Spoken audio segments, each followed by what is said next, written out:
Hey, I'm Zach McDonald, your real estate agent with Real Property Associates, and today we are going to do a Seattle real estate news breakdown, and we're going to review two articles that recently came out in the Seattle Times that are just talking about the decreased inventory in the Seattle area and the expectation that real estate agents and brokers have for increased competition in 2020. Coming up.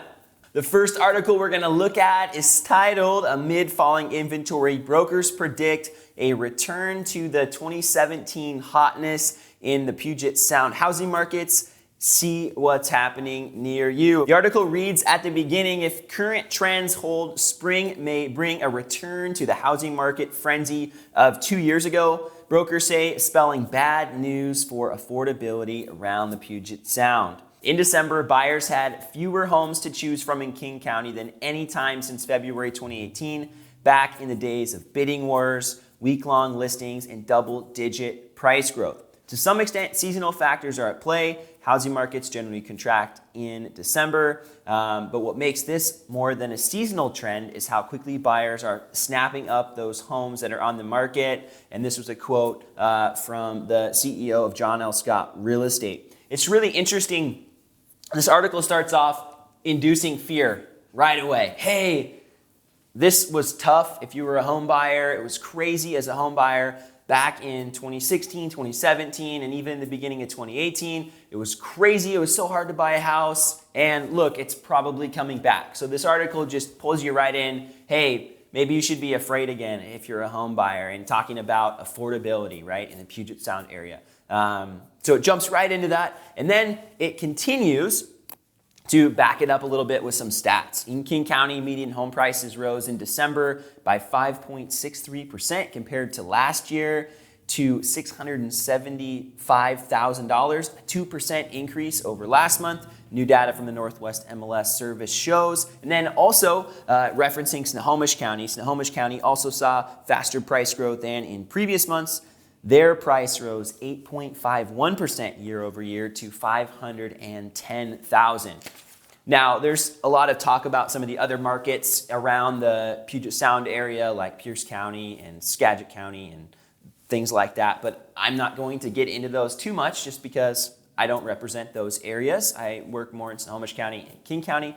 However, definitely have seen countywide growth in the prices. What's interesting, though, is in the city of Seattle specifically, we saw just a slight decline in prices year over year. And the next article we'll jump into is going to address that a little bit more, and how agents, including myself, don't think we're going to see that trend again in King County and in Seattle specifically. But the article wraps up talking a little bit more about the inventory shortages that we've seen in Seattle and surrounding areas. It also highlights the east side and really the expectation for the Puget Sound real estate market in general, but then more specifically the Seattle and east side, Bellevue, Kirkland, Redmond real estate markets, and just that expectation and hope for 2020. I really do think that we're going to see a really hot start to the year. We already are seeing that, and we'll dive into that here in this next article.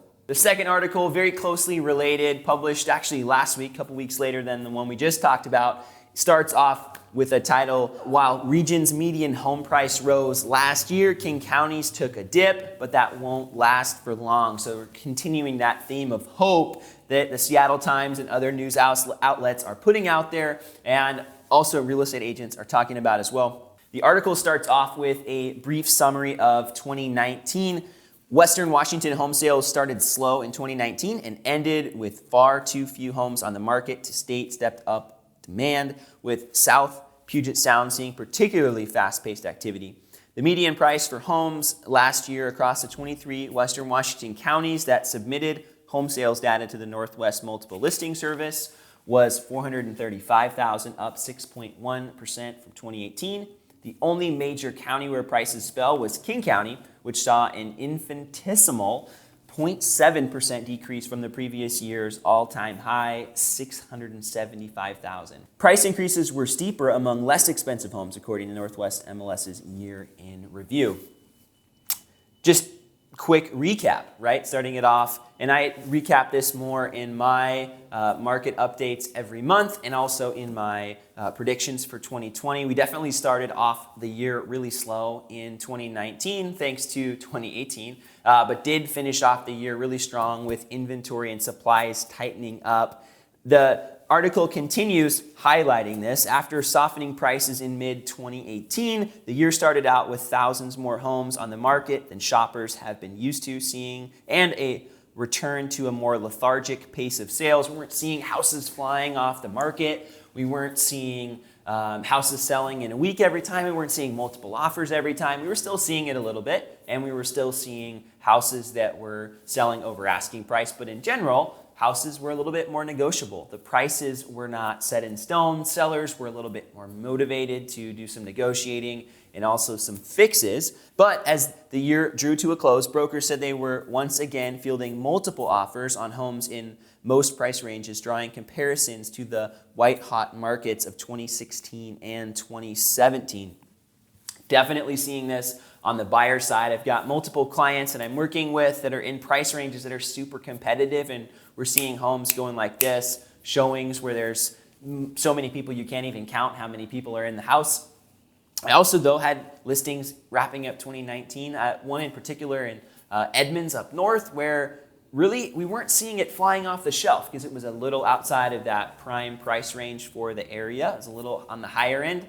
And so it's not, again, for every single house, in every single price point did we see this crazy frenzy again, but we're starting to see signs of that as we head into 2020. This article ends with a few different comments, which I think are going to be helpful in talking a little bit more about where we're headed here in 2020, at least according to broker opinions and mine as well. Brokers and lenders expect low interest rates, strong job growth, and pent-up demand to continue driving up home prices around Seattle through the spring of 2020. But the unpredictability around November's presidential election is likely to put a damper on home buying activity by summer, brokers say. Which is interesting. The article ends with some thoughts that I had going in 2016. We had the same situation. We had a market that was going up, and then there was a pause. It started midsummer, and the market definitely slowed down heading into the fall and early winter until after the election. And I'm thinking, and a lot of people are thinking, that something similar is going to happen, and it's not uncommon to see a little bit of pause and, well, let's just kind of see what's going to happen coming into the election. So wouldn't be surprised to see that. And at the same time, wouldn't be surprised to see what this article is talking about is just a really strong spring and a really strong, even winter. We're already seeing more listings coming on the market, and we'll start to see that more and more and more here over the next few weeks. There's other commentary and conversation about how maybe the spring selling season is going to start even right now, that we're not even going to be waiting until March, April, May to see the peak of the market, but we might start to see this craziness starting right now here in January. So if you want to follow along and hear more of my thoughts on a regular basis and even just get a little bit more depth on some of these ideas, you can find these in my Seattle real estate monthly market updates and also in my 2020 real estate predictions video. In that one, I pretend to have a crystal ball. Most of the time, I try to avoid making too many predictions because, as we all know, the market shifts and changes, but everybody does want to hear what I have to say, or at least that's what they tell me. So I try to put out some kind of predictions with qualifiers. So if you want to hear my thoughts more and on a regular basis, please subscribe to my channel. It helps more people see these videos. And of course, if you found value in this content, which I know you did if you watched it to the end, please consider sharing with somebody who could benefit from it. Thanks so much for watching, and we'll see you soon.